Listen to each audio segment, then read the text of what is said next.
Very much, and thank you very much for inviting me to talk to you this afternoon. Just tell you a little bit about myself and my history with the fire service. So my name's David Manning. I've worked for West Yorkshire Fire Service now for 35 years. 30 of those as an operational firefighter and all over West Yorkshire. Most of my time in Calderdale stations. I think I've worked in every fire station in Calderdale. Most of them knocked down now, unfortunately. But I retired as a firefighter 5 years ago, basically because I developed asthma at the age of 50, and I said, right, we can't do 20 more fires now. So they retired me and then asked me to come back to work in fire prevention, to which I said no, because I had a nice pension and I didn't want to work full time. But they gave me it as a job share, so I just do a couple of days a week now. For the last 5 years I've been based at King Cross, just up the road. Some of you will have seen me before. I've done many talks. I've been here about 5 years ago, I don't know if you can remember. Yeah. Might have been to some of your houses when we come out and do what we call safe and well visits. So, yeah, I get around a bit. I'm not actually working at Halifax anymore. They've moved me to Ossett. So, if any of you are thinking of booking what we call a safe and well visit, which I will explain in a minute, and think you're going to see me, odds on you won't, I'm afraid, because they based me over in Ossett, because we are so short of prevention officers. I'm here to talk to you about fire awareness in the home. Okay, how to prevent fires from happening, what to do if they do happen. So, can I have the next slide, please? I've brought a PowerPoint with me. Normally I don't use them. I just talk and talk and talk. But I haven't done any public speaking for the last 3 years because of lockdown. I think you're the second group that I've done. The last group was probably only 6 people there. I know there's not so many of you here, but I know there's a lot of you at home watching as well. So the PowerPoint's to keep me on track. If you want to ask questions, feel free to. I'll do my best to answer. I can remember the last time I came here, you gave me some hard questions, but I'll try my best to answer. So, safe and well visit. What is a safe and well visit? It's what I'm promoting. A safe and well visit is what we used to call a home fire safety check. You used to come out to your home, look around your home, see if there's any risks of fire, and make a plan of what you would do if there ever is a fire. Tailor it to your individual needs. Everybody's different, everybody's house is different, so we like to come and see you in the home. We've done that probably 30 years now. We've been going out, primarily giving you smoke alarms. So, smoke alarms. Has everybody got a smoke alarm at home? Yeah? Yeah? They are amazing. I'm going to let one off, so block your ears. Pardon? Do they flash?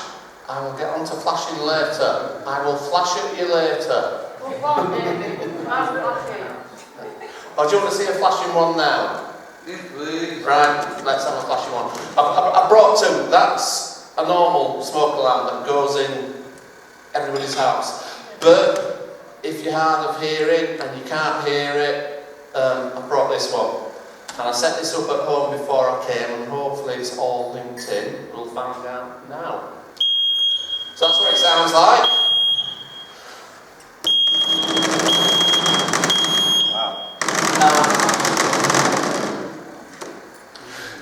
Bernard's just saying he's had a few problems with this. Yes, I can understand. They are very, probably, it's... The green's not always on. Yeah. The maid... It's always on yellow, unfortunately. Yeah.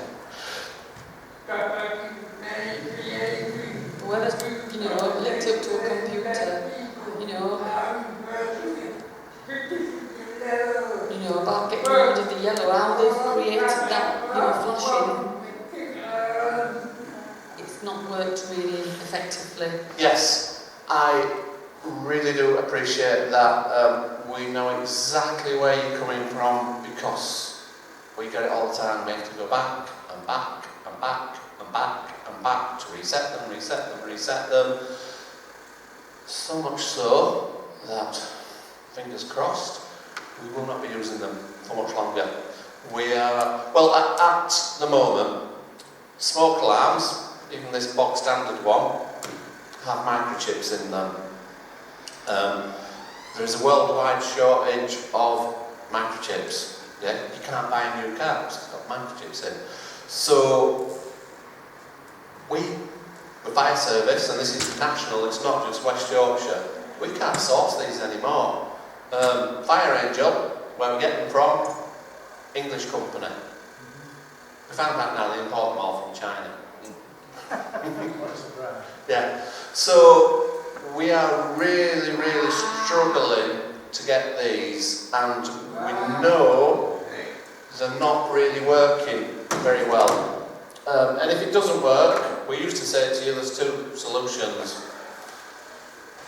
Comes with an instruction book which you should have been given when it was put in.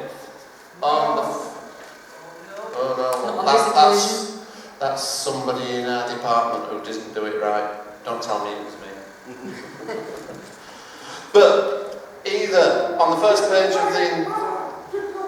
They actually took away the box when they left, they put it up, fitted it in, and then they took the box away with them. Well, two things. If you still got the instruction book, on the first page, which I'm showing you there, there's a free phone number, 0800. That puts you through to the, what they call it, the Spruce Safety Line. What we thought was the manufacturer. Just again, another problem for us if it's a phone call, deaf people. Yeah, yes, I appreciate where you're coming. So there's either them, and they will talk you through resetting it. Though they're not very good because I keep getting people report, we have to wait 3/4 an hour and then they say just ring the fire service. So ring us, we can come out and reset them. At the moment, probably we can't replace because we haven't got any. I can tell you now that when I got that out of the storeroom at Ossett Fire Station, there was only 9 left, and that's to cover the whole of Wakefield district because we've taken them off fire crews, because normally you'd probably get a fire engine coming out to fit them. But now they've taken them off fire crews and they're given to ourselves, fire prevention officers, so we can try and prioritise who gets them. I'm not saying that people won't get them, but we are trying. We have sourced some other, we call it death alarm system, we have sourced some others that are made in Ireland. I don't know whether it's Northern Ireland or the Republic of Ireland. And when I spoke to our trainer last, which was about a month since, he said everything's set up, because we have to be trained out to how they work, basically, because it's not just pull them up, you have to get them to talk to each other and whatever. But the training videos are made for all the fire crews and fire prevention officers to use it. And that was a month since. And we still haven't been given the go-ahead. I think what the fire service is doing is trying to make it so that the 9 we've got left aren't there, and then they'll move us on to the new ones. But yellow light, what we're saying to people now is, if your yellow light's on, check to make sure your power cord hasn't come out at the back of it. I haven't plugged the power cord into this because I've got a plug, but there's 2 wires going to the back. White wire, which is for the vibrating pad, and then there's a black wire, which is a power cord. And they very easily pull out. If you knock it at night or whatever, you can pull them out. So make sure that wire's still connected, and if it isn't,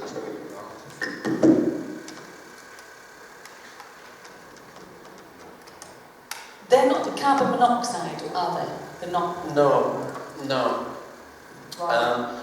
Unfortunately, Unfortunately, the fire service don't do carbon monoxide detectors. If anybody here got Careline, the pendants that you get and you press, they will supply carbon monoxide. Having said that, they are in exactly the same boat as us. They can't get the equipment either because of the microchips shortage.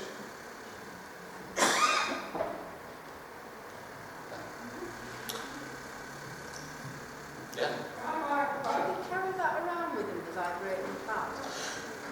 No. Guys, I'm just wondering if you're in the back room and this. Yeah.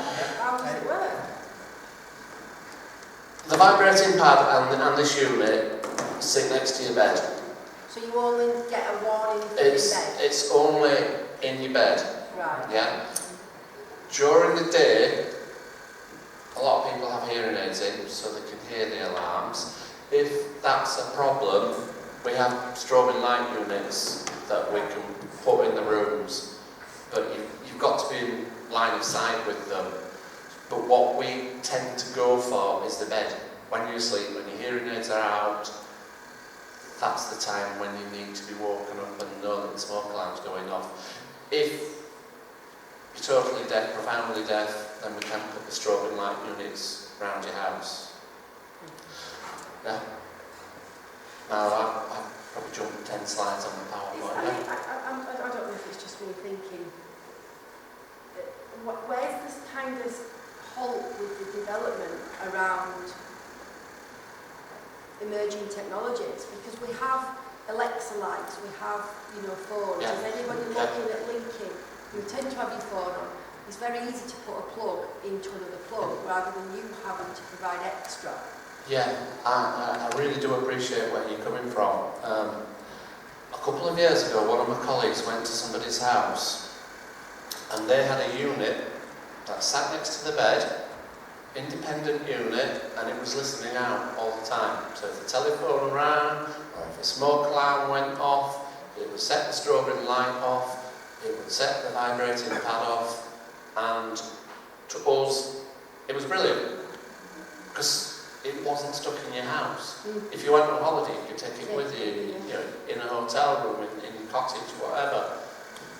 We have looked and looked and looked and looked and looked, and we can't find them. So if anybody here has got anything like that, and if you could tell us where you got them from. I mean, me and my colleague, we're the ones that go out. We've got to persuade our bosses to buy them. And we keep telling them, out there somewhere, there is this unit which is infinitely better than what we do. The technology is out there, but at the moment, we're stuck with this technology. Yeah? Sorry to say. So, I'll get myself back on track because the sign has changed. So, yeah, sorry. So listening to the sound, take it out. Any flashes for deaf people.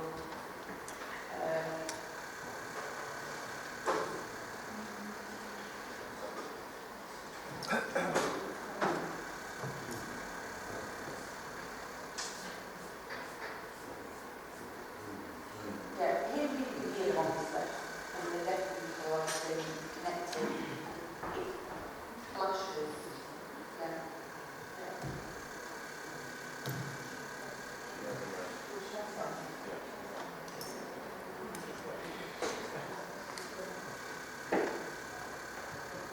There's nothing in like modern technology for deaf people, is there?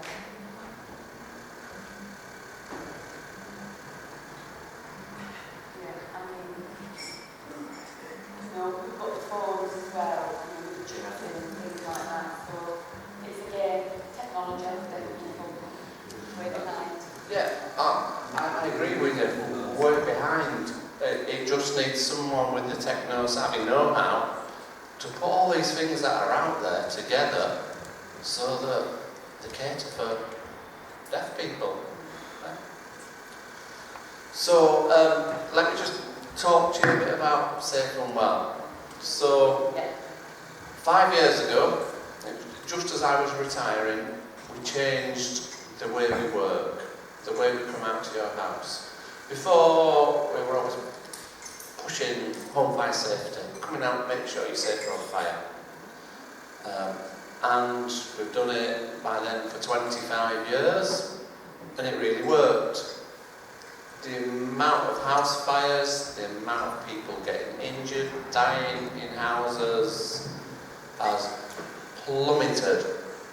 When I first joined the fire service 35 years ago, I went to what I called a good house fire once a month.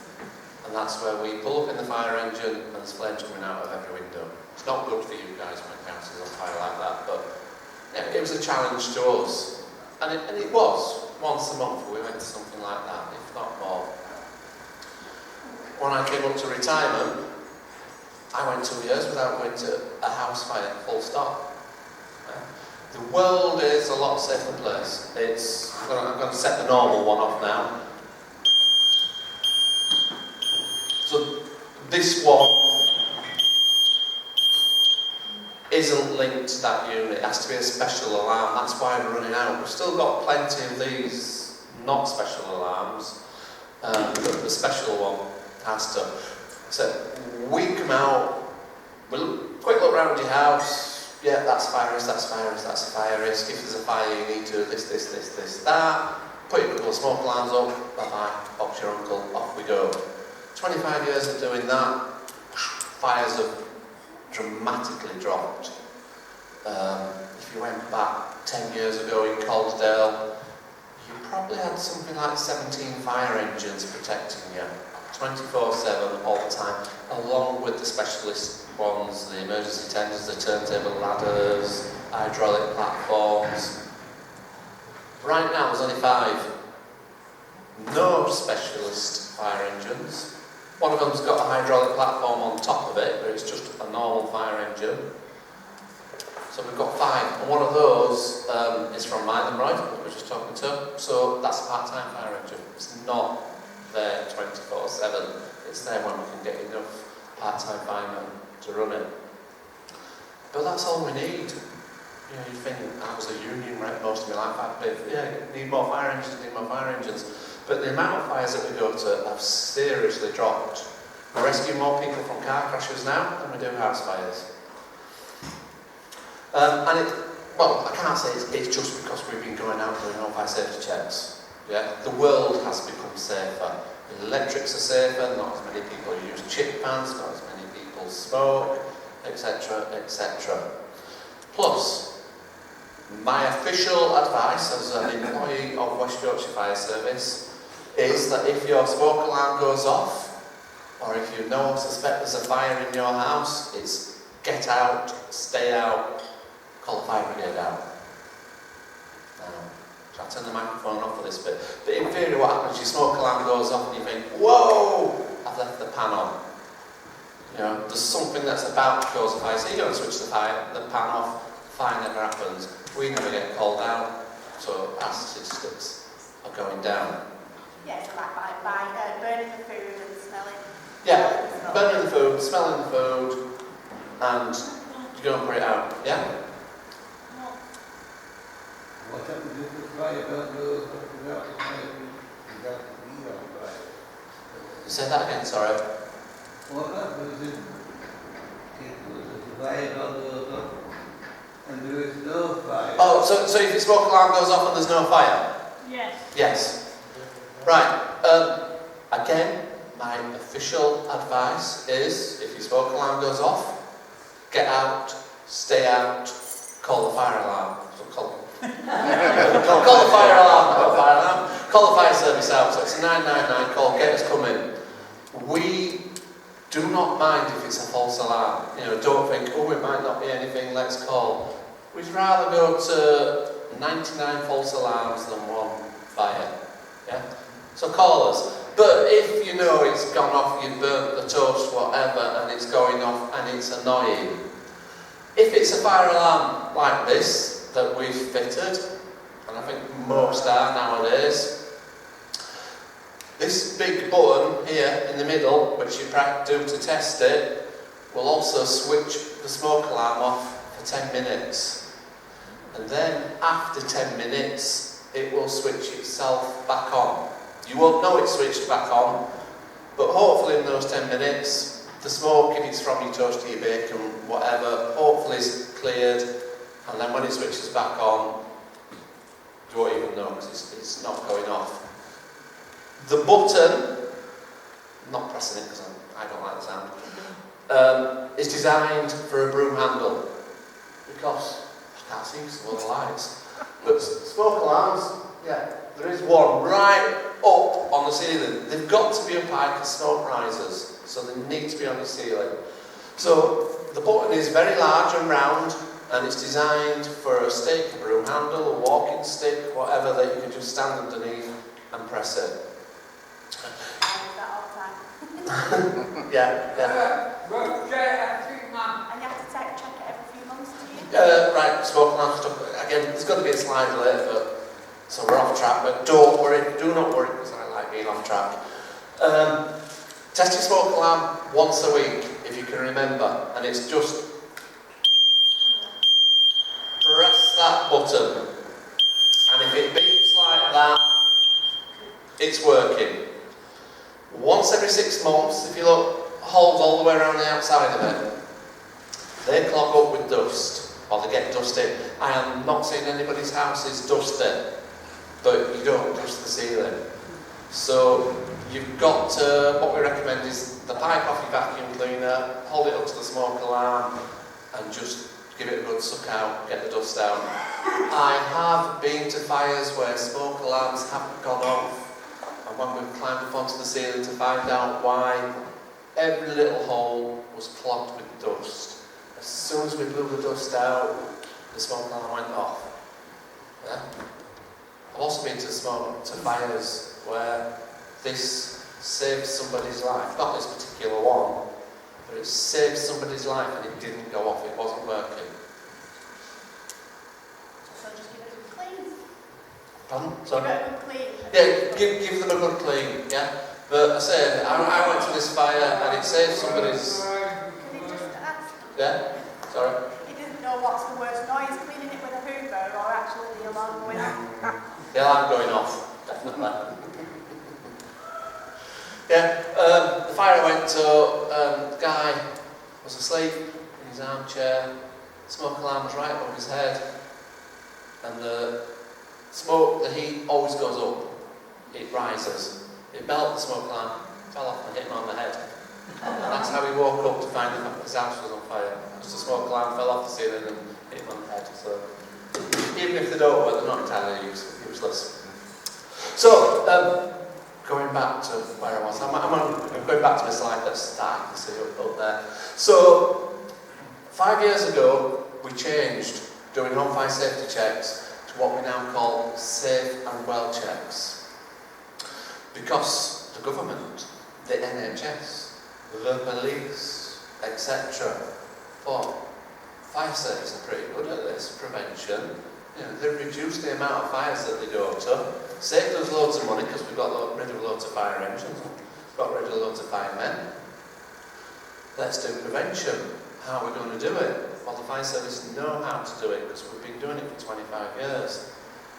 We can get into people's houses. You know, I come and knock on your door and say, "Hi, it's Dave from the fire service. If I've got an appointment, all well and good. If I haven't got an appointment," people trust the fire service. We're in uniform. We carry ID cards with us. We can generally blag us way into people's houses. Yeah, getting to do the prevention. So yeah, will you do prevention for other things then? So we do. So we look at, and I'm looking at the pictures now because we do a lot more than those pictures, but mainly smoking cessation. So if somebody's smoking, causes a fire, potentially, causes you all sorts of health problems. So all we say is, "Oh, I noticed you're smoking, would you like any help in stopping?"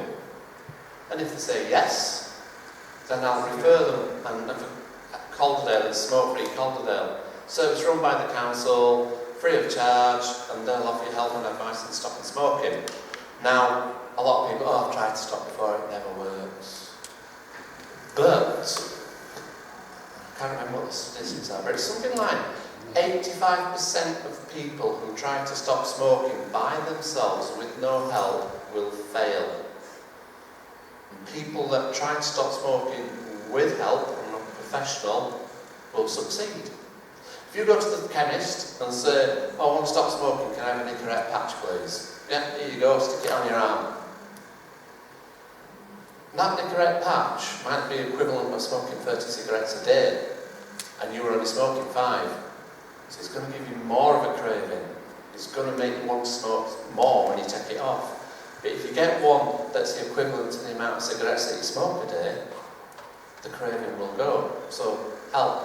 I say, all we do is make the referral on to another department. Crime prevention. If I knock on your door, hi, it's Dave from Fire Service. Oh, Dave, come in, nice to meet you. Yeah, you need some help with crime prevention. You've let me in. Yeah, you didn't say, oh, can I see your ID card? Well, yeah, I'll just check it. Do you mind if I ring? That person doesn't need crime prevention.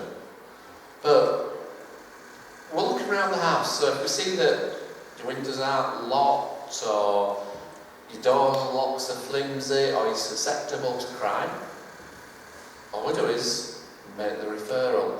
And we never make a referral most of the time unless we get the permission of the person. Pre-COVID days we used to get you to sign a consent form. We've gone off signing now since it's too close contact with COVID, especially as it's on the rise again.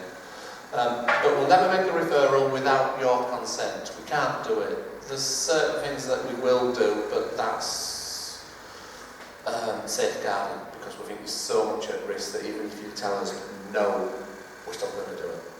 But I'll get onto that later. Social isolation we'll look at. And if it's a little old lady who sits by herself all week, has no friends, no family visiting, you're in social isolation. So again, would you like us to make the referral? And live well, stay well, live well. Can't remember the department that we're referring, but there is a specialist department, Calderdale Council, where they will match you with people with similar interests, befriending services, etc. I was trying to work out what the next picture was, but it's snowflakes on a house. I've got a screen up there. So, staying warm. Yeah, big thing now. Energy costs have gone off. I know it's middle of summer and it's nice and warm, but come winter, if you're only heating one room, if you've got an inefficient boiler, if you haven't got double glazing, would you like some help and advice with staying warm? Most people always say yes.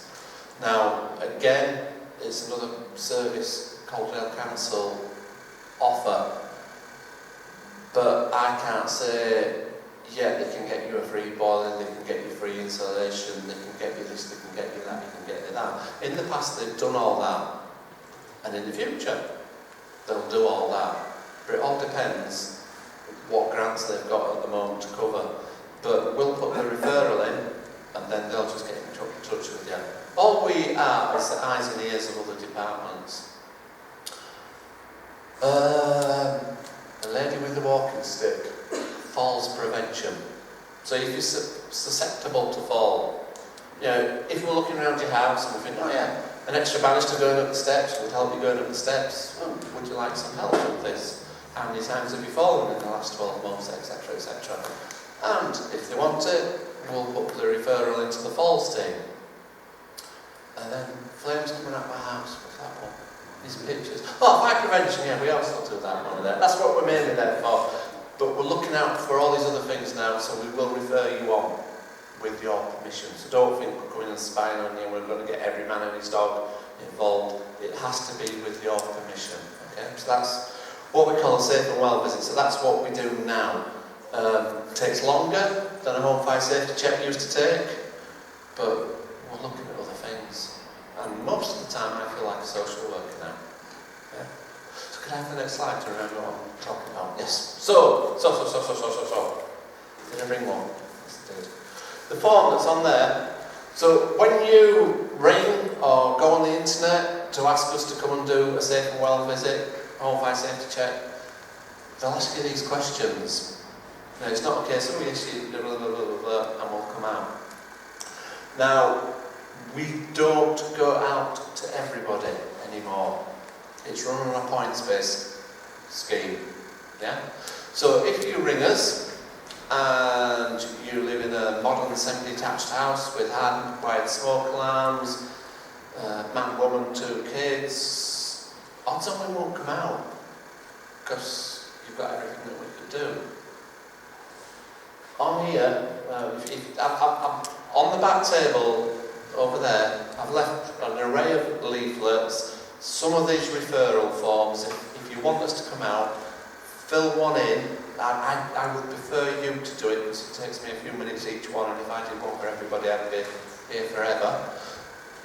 If you want us to come and you can't, pick up that leaflet, and on the back of there's a free phone number, there's a website that you can visit, and you can ask us to come out and visit.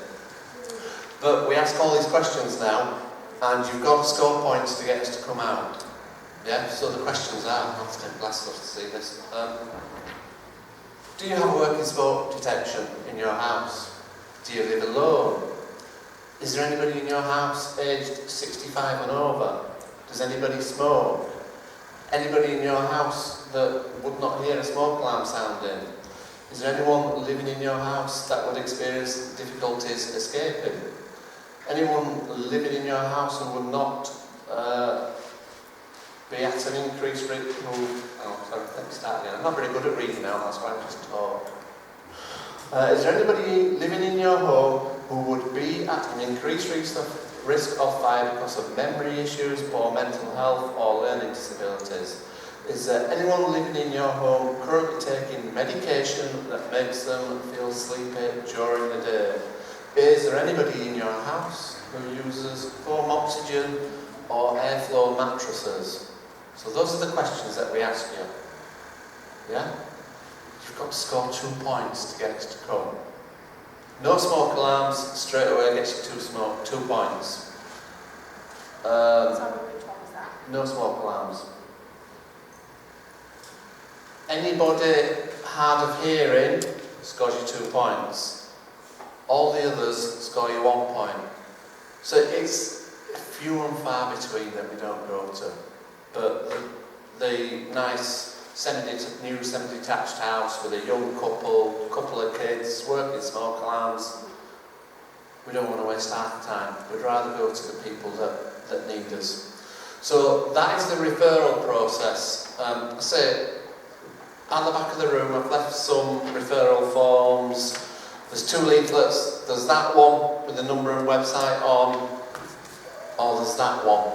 Same number, same website. That's the old one, that's the new one, but they both tell you the same things. So please do refer in.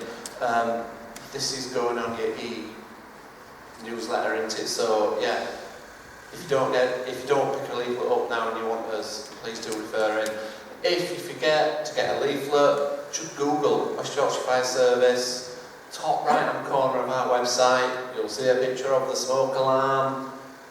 Press the button on the smoke alarm and take you through to that form and just fill it in, put your details on. Right, next slide, please. We'll miss that one, because I've just talked about that. So, these are some of the fire risks, okay? So, smoking. Anybody in the room smoke? Don't be embarrassed. Nobody smokes. As I said, less people smoke. But I'm looking at that's great. That's the consequence. Yeah? Smoking in bed, absolute no. I was going to say, what do you go to bed for? Sleep. Before anybody says, you go to bed to sleep. Yeah? So if you go to bed, smoking in bed, you go to sleep, so you're tired. You fall asleep. That picture is the consequence. And believe you me, I have seen it. 3 years ago, one of the last people to die in a house fire in Calderdale, smoking in bed. Yeah? There are other factors, which will be on the next slide, or the next slide, or some other slides. Okay? So, smoking. Cooking. Yeah? So be careful when you're cooking. How many people here have got a chip pan? Again? Nobody. Nobody uses them. We used to go and swap you a chip pan for a deep fat fryer. Deep fat fryer's got a thermostat on, so in theory it shouldn't get to ignition point. Yeah? But if you're cooking, don't get distracted. Don't let the phone distract you. Don't let your neighbour distract you. You're cooking. That's your job, cooking, not distraction. Stay with your cooking. 90% of all house fires start in the kitchen. Okay? Not that I'm saying any of you are bad cooks, and that kitchen looks really tidy to me. But that's hopefully there's another slide about that later on. So, next slide, please. Other English sources, so electrical. Now, this picture, I think it's American or Europe, because I don't recognise those plugs. They're not English plugs anyway. So, but I didn't do the PowerPoint. So, don't overload your electrics. Now, as a rule, anything that produces heat, so toasters, kettles, washing machines, hair dryers, electric heaters, they will use the full 13 amps that a plug socket can give you. So, one plug per socket for anything that produces heat. Things such as your television, I was going to say your video recorder, but your digibox, things like that, use 3 amps each, so you can plug 2 or 3 things into an extension. Don't overload. Don't daisy chain. That's where you plug an extension into an extension, into an extension, into an extension, into an extension. We went to a house on Queen's Road, so less than a year since, and the whole house was running off one plug socket downstairs. It was just a daisy chain and extension leads going all around the house. And I think there was about 7 kids living in that house and 3 adults. And everything was running off one plug socket. And every now and again when we were walking around, we'd found a burnt out plug and they just unplugged it. And the reason we were there, I mean fire prevention, because they'd had a fire caused by electrical appliances the day before, so we go out. So, yeah. I'm still just thinking there, man, I'm thinking of a scenario. There's a lot of older houses still in Calderdale. Yes. And that area you mentioned there's probably one of them, isn't it? Yeah. Landlords or housing associations with old housing stock, they only have one plug in a room. Yes. So by you guys going out, is there anything that you maybe influence those landlords to help? Would it, do you think, or We can't influence landlords. The law says a landlord must provide you with working smoke alarms and a CO2 detector if you've got a solid fuel fire. Everybody forgets the solid fuel fire bit, but most landlords will give you a CO2 detector. That's the only thing we can do. And that only changed, I think it was about late 90s, 1999. The law changed and said landlords must provide you with working smoke alarms. Yeah? That's the only thing we can do. Your home is your palace. I cannot come and tell you, right, you must have a fire door here, you must have a smoke alarm here, you must have an exit here. Can't do it. I can do that to this building we're in. I can do that to shops, offices, any commercial premise that the regulatory reform kicks in there. Also, if you live in a high-rise block of flats, the communal parts of the building are covered by the Regulatory Reform Act, so we can insist that there's fire detection, means of escape, fire extinguishers, etc. But in your own personal house, we can't do anything. I see a few hands going up, yeah?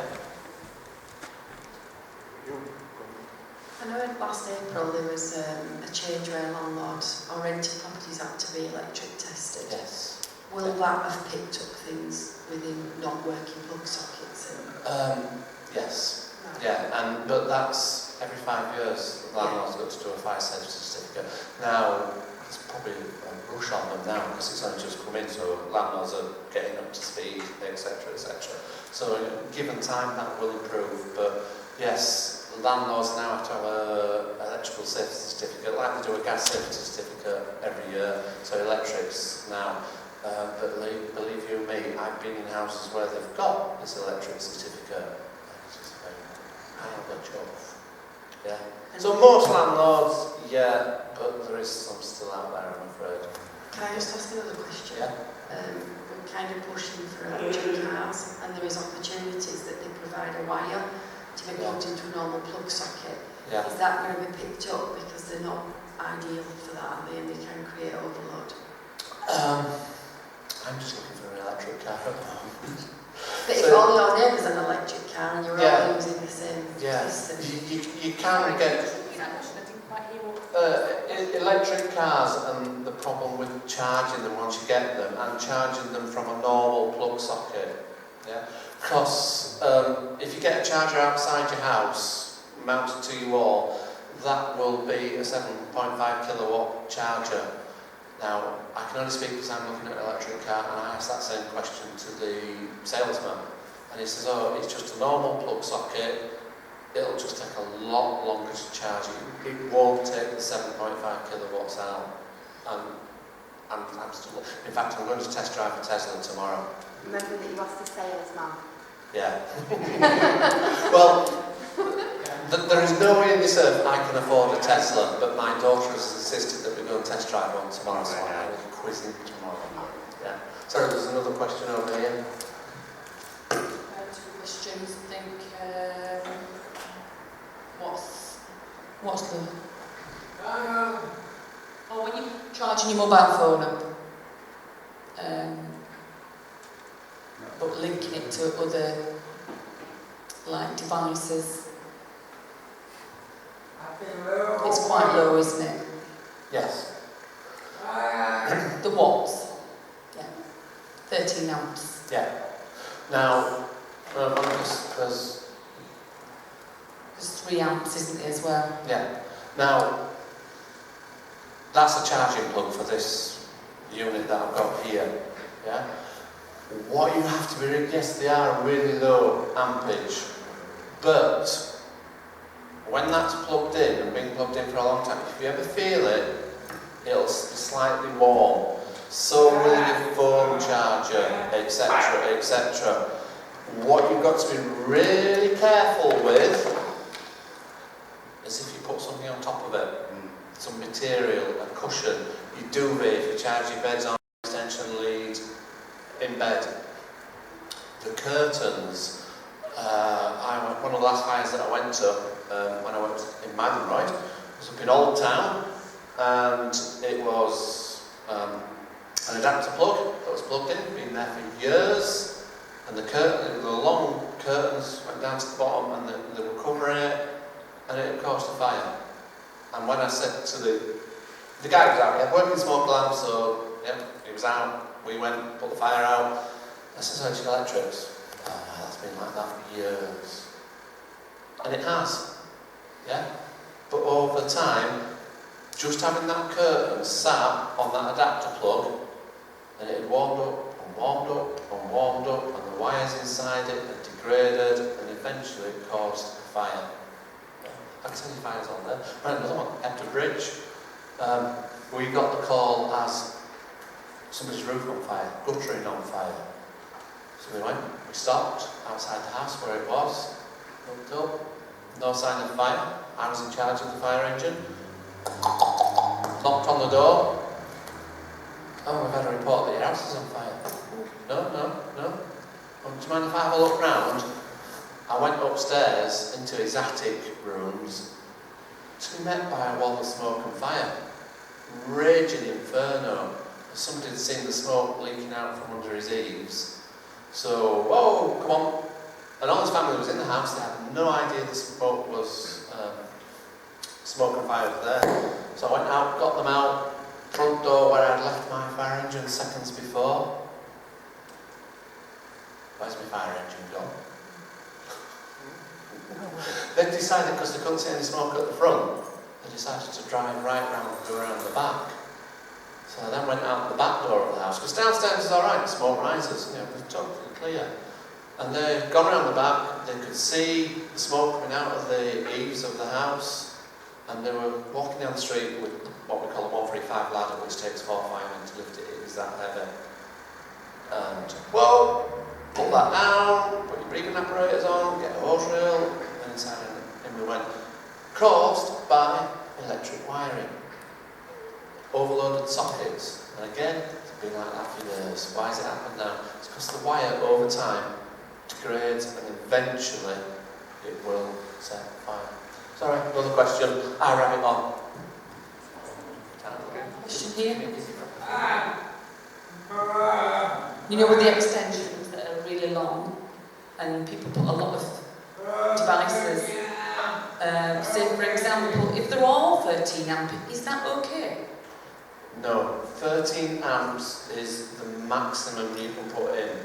And as I said at the beginning, as a rule, anything that produces heat will use 13 amps. So But if you've got 6 plugs in one extension and they're all 13 amp each, that's too much. yeah, you're overloading. Yeah. So if you've got your kettle, your washing machine, your microwave, what else is there in kitchens? Your deep fat fryer, if you've got all those plugged in, you are overloading. And another thing that just sprung to mind when you said that, the ones on the long wire, you know the cable ones that are wound around a reel, you might have 25 metres of wire. If you're going to use those, you need to unwind all the wire. You think a coil of wire spinning around electricity produces heat, and it's trapped because there's 25 metres of cable there. So if you're using one of those drum reels, you've got to unwind it all to use it, or get a shorter wire. Yeah? Sorry? If they've got all those appliances plugged, plugged into, say there's six appliances plugged into there, the fuse should have blown. Yes, Yeah. Yes, your fuse should have blown, you've got RCD circuit protectors now, so it should blow, but just in case it doesn't, just try not to do it. Well, the thing is, I've only got one socket, and then I put the extension in. I've asked, for more sockets to put in, and they won't provide more sockets.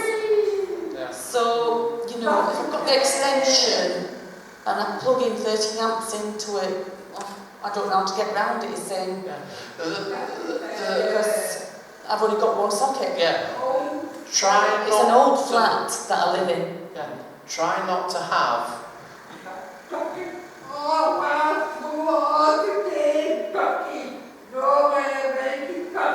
They've not put in any extra sockets, Yeah. it's all the way same through. it's a consequence of modern living with old electrics. If that's your case, where you've only got one socket and you've got them all plugged into an adapter plug, try not to have them all switched on at the same time. If the low ampage, TVs, recorders, radios, lights, you can have 2 or 3 things switched on at the same time. But if the high ampage, anything that produces heat, try just to have one thing switched on at a time, so it's not overloading that plug socket. I guarantee if you're using 4 13 amp things, you go and feel the socket on the wall, it will be very warm. Yeah, because you're overdrawing the supply.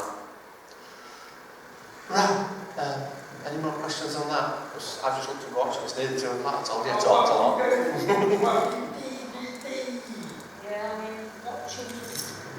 Television, having a DVD on as well at the same time.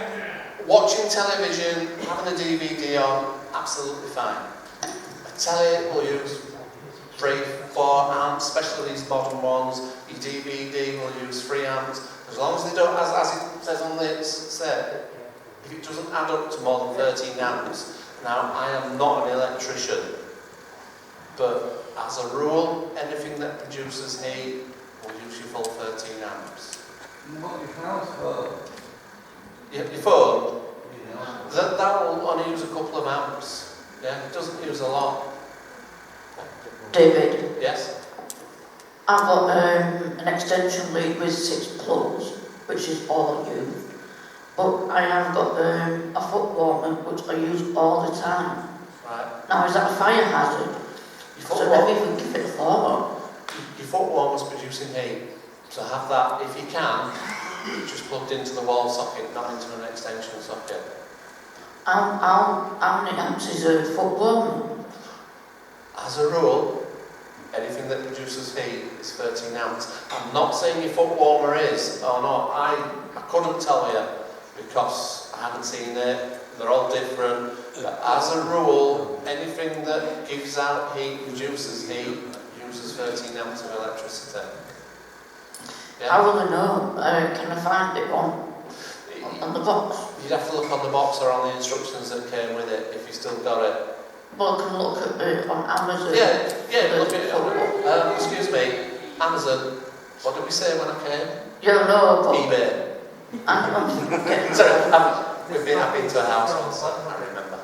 Yeah. So have a look on the instructions. If you haven't got them, Google it. But if it's using 13 amps, it needs to be in its own. So I mean, risk socket. of just causing a fire with all that in use. The possibility is there. Don't think I'm using it now, it's not causing the fire. It takes time for those wires to degrade and cause the fire. It probably will happen in the future. Not saying it will, not saying it won't, but the fact that you're overloaded. So just be careful. Yeah? Yeah. Should we move on? Because I know there's a lot more slides and we're probably running out of time, so can we have the next slide, please? What we're saying over here, I mean, how will I know if it was overloaded? Will it smell? Because a lot of companies are making devices that are 13 amps, aren't they? Yeah. When I come out to your houses, to people's houses, and I suspect something's overloaded, I always feel the back of the plug with my hand, and I get the person whose house it is to feel it, and it's warm. If the plug is warm, that is a definite sign you're overloading that plug. Yeah? But, as we just said, look at your appliance. It may say on it somewhere how much electricity it uses, the instructions, the box. If you haven't got that, internet is marvellous now. You put the product that you've got in and you should be able to find out. Right, next one is candles. Not many people use candles, though price of electric you might be doing soon. Yeah? Scented candles. though. Scented candles, yeah? Ted Thompson's handmade ones. What was that, sorry? Ted Thompson's handmade ones from Alston. Yeah, yes. Candles. Now, that picture that's on there, they look like tea lights to me. Yeah. Tea lights are one of the most dangerous candles they are. You think the little tin foil holder that it comes in protects. It doesn't. It's there to hold the wax in. That tin foil holder will get extremely hot. I used to say, now this shows how old I am, I used to say to people, if you put that candle, that tea light, on top of your television, it will melt through and fall through. But towns nowadays are that thin that you can't put them on. I go back to when they were that big. Tea lights, always in a holder, because they get so hot. Lots of people like to have scented candles around their bath and have a nice tranquil soak.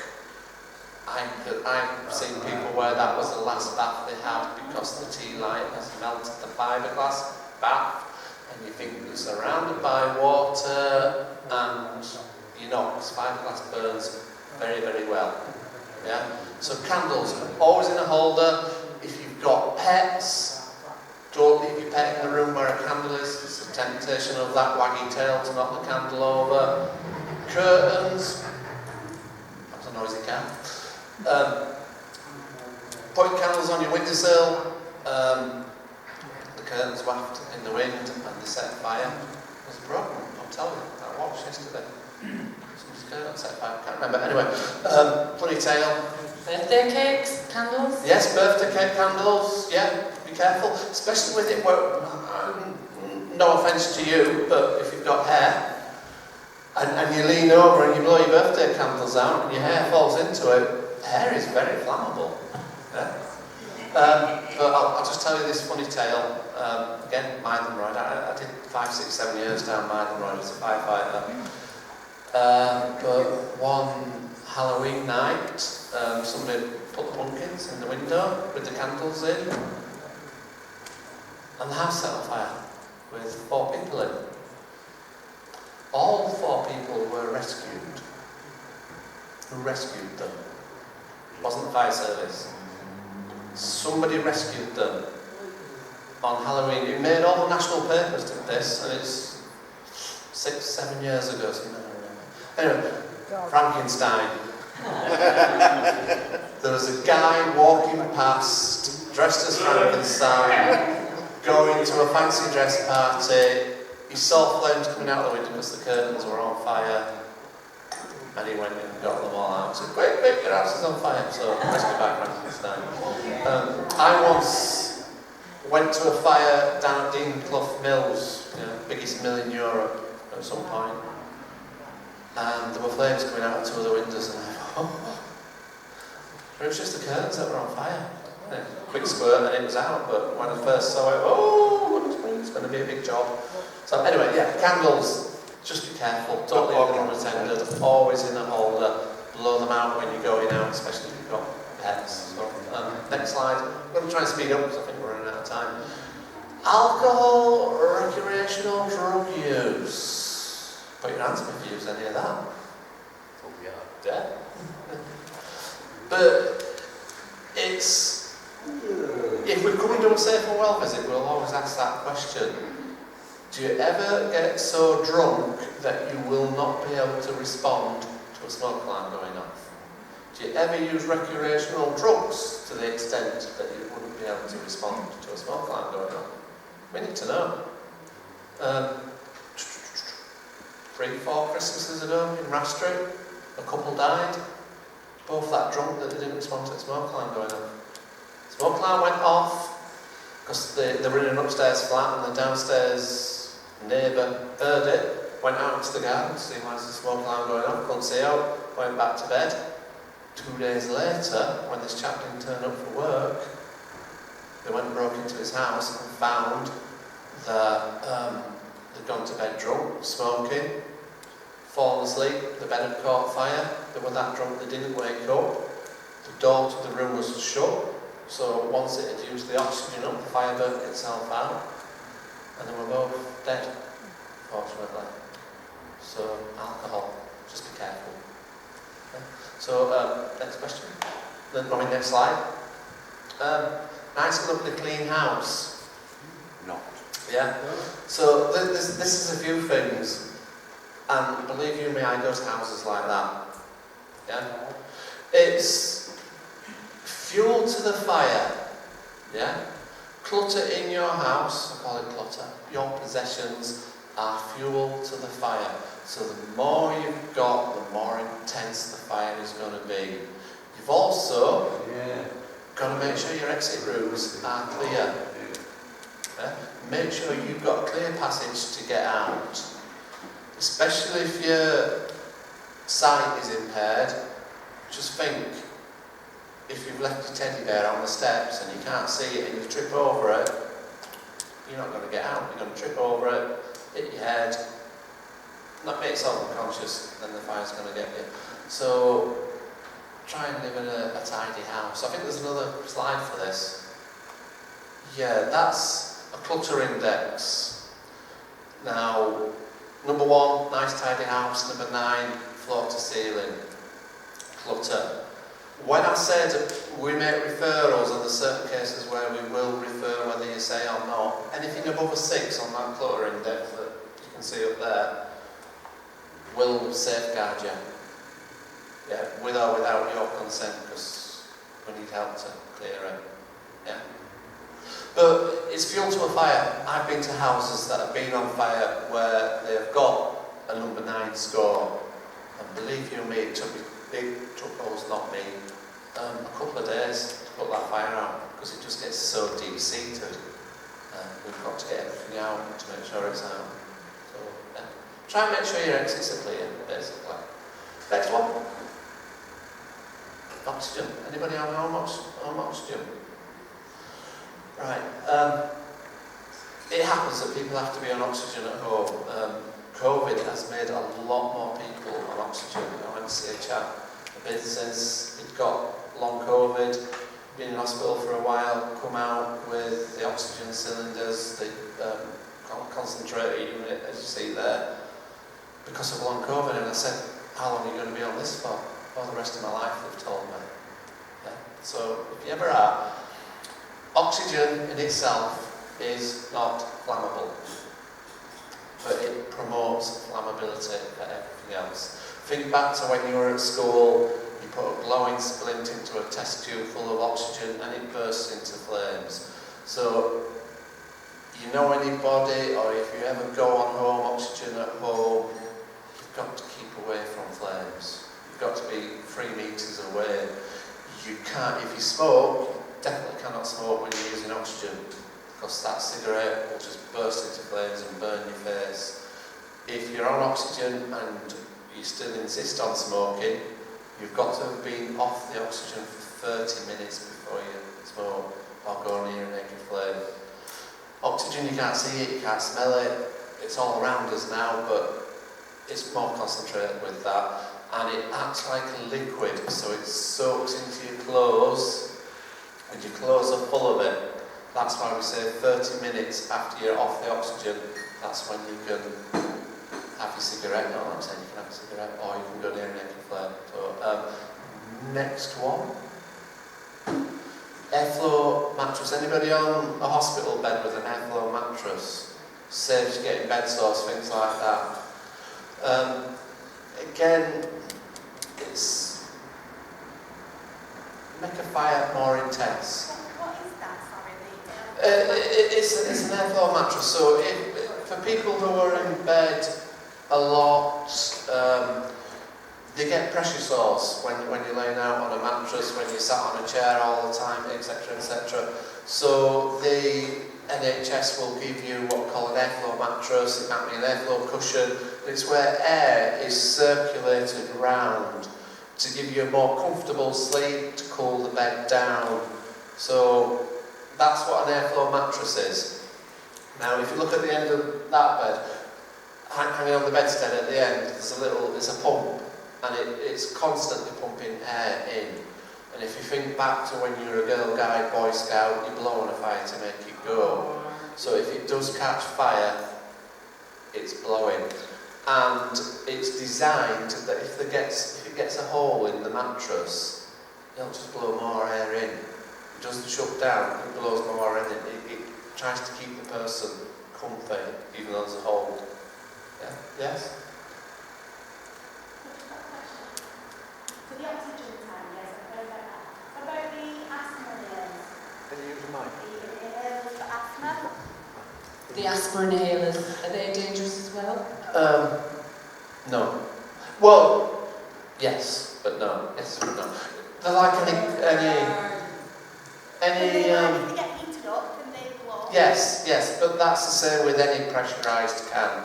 Deodorant, I don't know, what do you get in pressurised cans? Fly spray, hair lacquer, but your asthma inhaler, I mean, they're only that big, or mine are. So, yeah, if they're heated in a fire, there's the potential for them to explode, but don't worry, yeah? Worry about hairspray. It's got me off on another tangent. Hairspray, highly flammable. So if you're doing your hair, girls and boys, don't smoke and do your hair spray at the same time. Don't use your hairdryer and use your hairspray at the same time, because it is highly flammable. It turns into a nice little blowtorch if you hold a flame to it. I haven't told you that. Right, next slide. Emollient creams. Have you done that before? In the early days, when I first started doing fire safety talks, fire prevention talks, and I'm going back 25, 30 years, I used to take a can of deodorant in and a cigarette lighter and show the kids, don't do this because this is the consequences. I've learnt the error of my ways now, don't show kids things like that. So, oh, that's good, let's go do it when we get home. Yeah. So, this like emollient creams, as a rule, any cream you put on your body, whether it be medical or makeup or whatever, if you read the ingredients of it, it will say it has liquid paraffin in it. The cream itself, if you've got a blob of E45 and put it on the table and held a match to it, odds on it won't set fire. It needs a wick. Your clothes are the wick. So you rub it into your body, it rubs off into your clothes are then like the wick of a candle and they're highly flammable. So if you're using creams, medical, don't stop using them. The risk is minimal, but just be careful if you go near a naked flame, if you're smoking. The lady that died smoking in bed that I told you about, she was covered in emollient cream as well, so when she dropped a cigarette, she just went up, unfortunately. So, yeah. So emollient creams, don't stop using them, just be aware, don't go near naked flames. Try to wash your clothes more regularly at a higher temperature. Have you got creams without paraffin in, so if they'd be okay? There is creams without paraffin in, and community nurses, doctors, etc., if they think there's a risk of, because you're a chain smoker, they will try to prescribe you something different. But, and this is the big but, do not stop using those creams because I've said they're dangerous. As long as you're careful, they're doing you more good. Yeah. Next slide. So as you just saying, yeah, some cream that she's got, she has to use it for half an hour, if she uses it for too long, then... Just don't stop using it. Try and wash the clothes more regular. Oh, so sorry, just to clarify, because I've missed half the conversation. Sorry, She's talking about the washing machine, so leaving it on for 2 hours, could that affect that? What, leaving the clothes in the washing machine? Oh, we're talking tumble dryer? Yeah, washing machine. Washing machine. Shouldn't affect it. It's washing it out. So it won't come too hot, No, so it's on no. for 2 hours. Tumble dryers, different thing.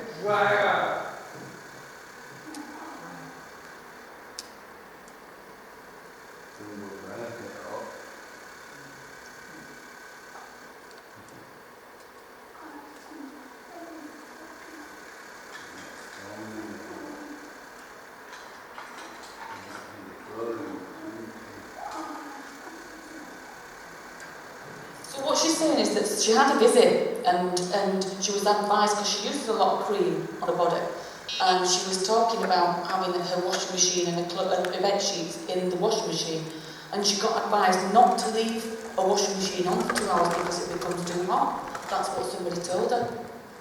And that to only leave it on for a maximum of half an hour because the machine can become too hot. She got told that.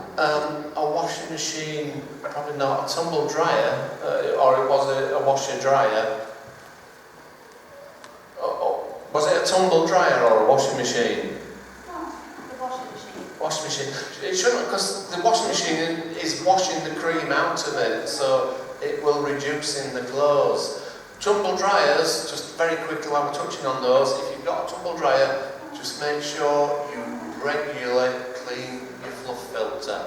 It gets blocked, it causes fires. Yeah? Yeah, with the cream going onto a sheet, Yeah? and then putting it in the washing machine. Yeah? Obviously, the washing machine gets hot, and she's worried that the cream will then set. No. The washing machine, one, it's wet. She's saying that's what they told her last year. That's what they told her last year at the visit with an interpreter, that she could only have a washing machine on for half an hour if her sheets were going in and she was using that strong cream.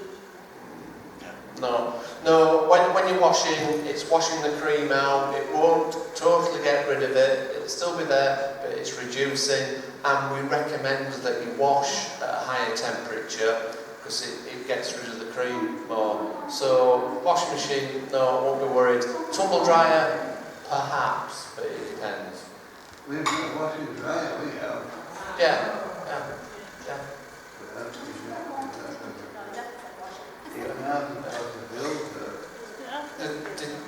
questions? Sorry, in the check shirt.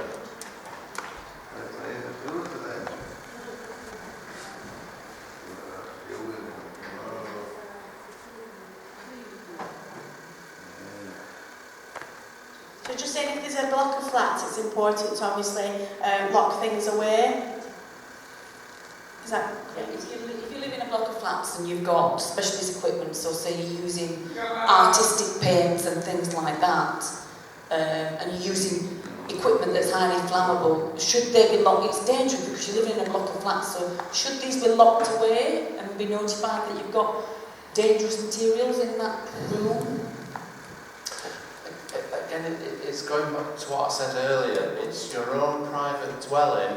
Yes, ideally, if you have flammable liquids in a factory or whatever, they've got to be in a metal container. You can't have more than so many litres, depending which it is. But in your own private dwelling, there's nothing we can do to regulate it. It's down to you.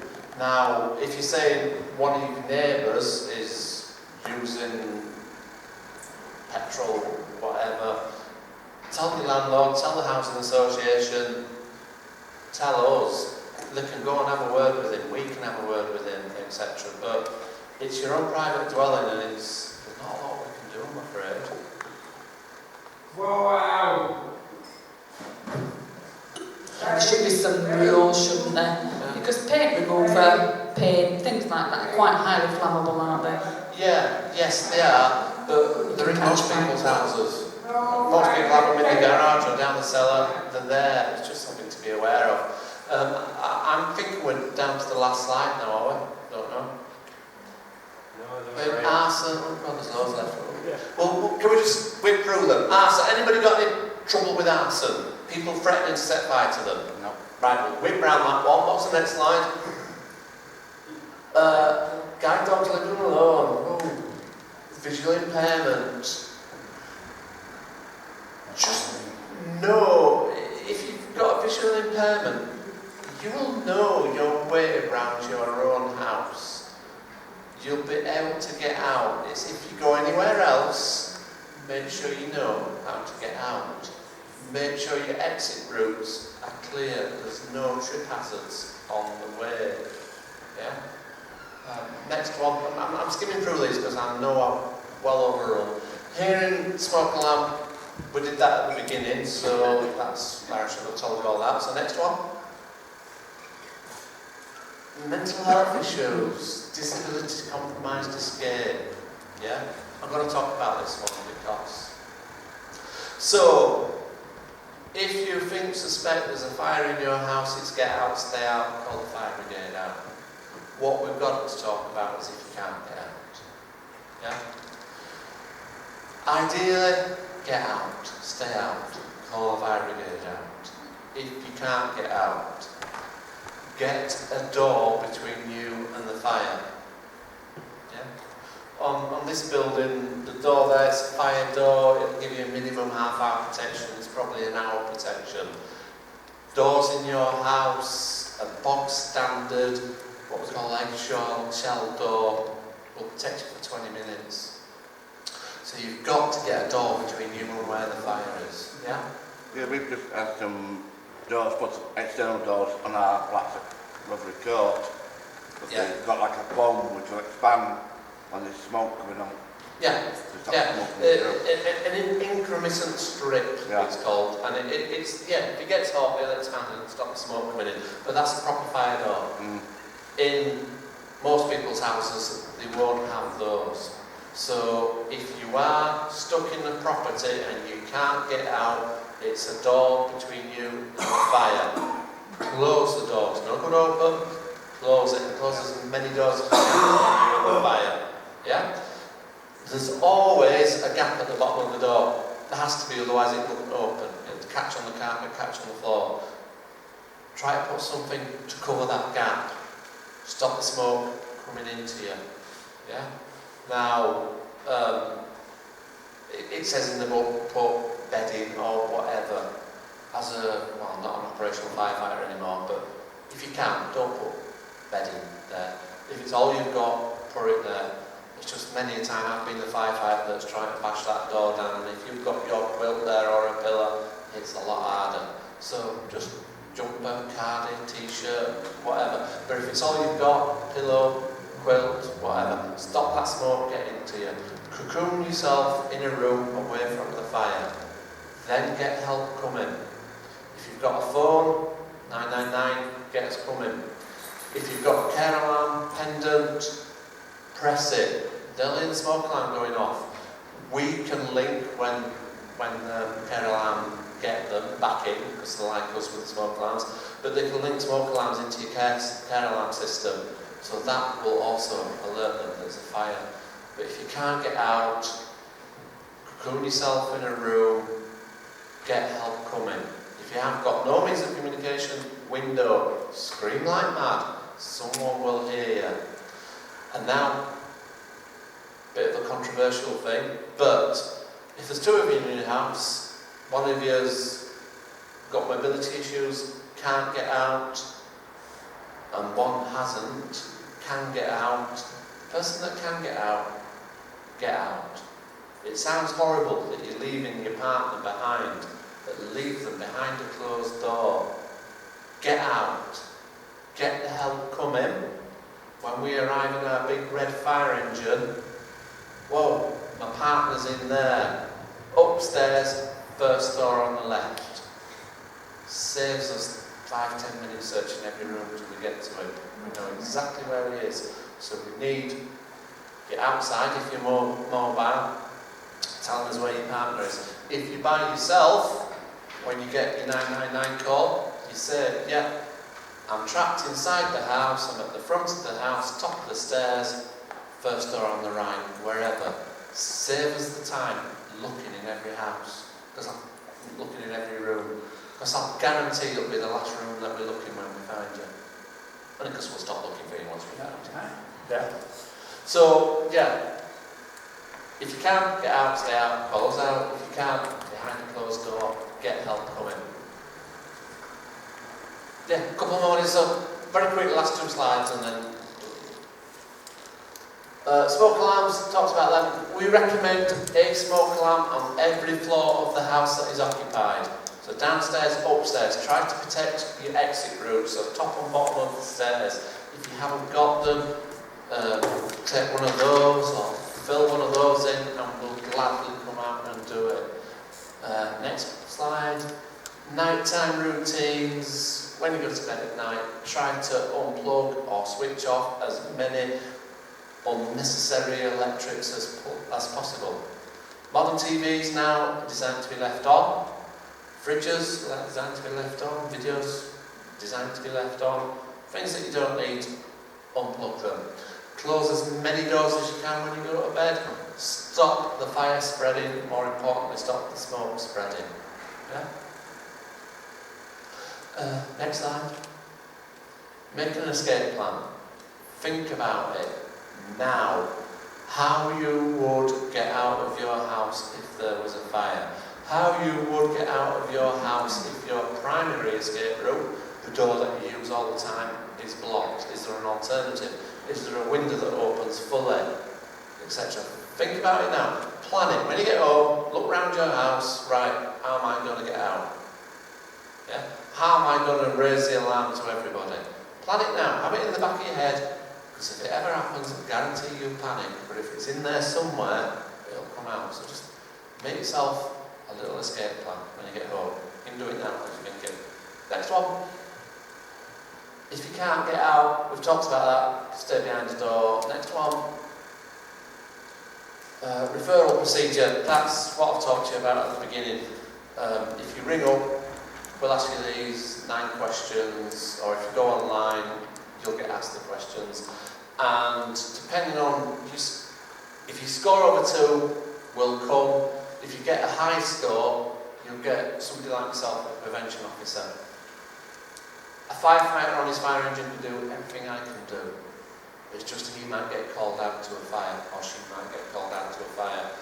If there's lots of referrals to put in when we get back to social workers, the council, etc., etc., it's my job. I've got the time to do that. I'm not getting called out. I'm not doing other things. So the referral process, we ask questions. We will prioritise who comes out to see you. Next slide. Is that it? That's it. So is it correct then now? No, yeah, so I just wanted to say, absolutely fantastic talk. Don't you agree? Yeah. I've learned loads.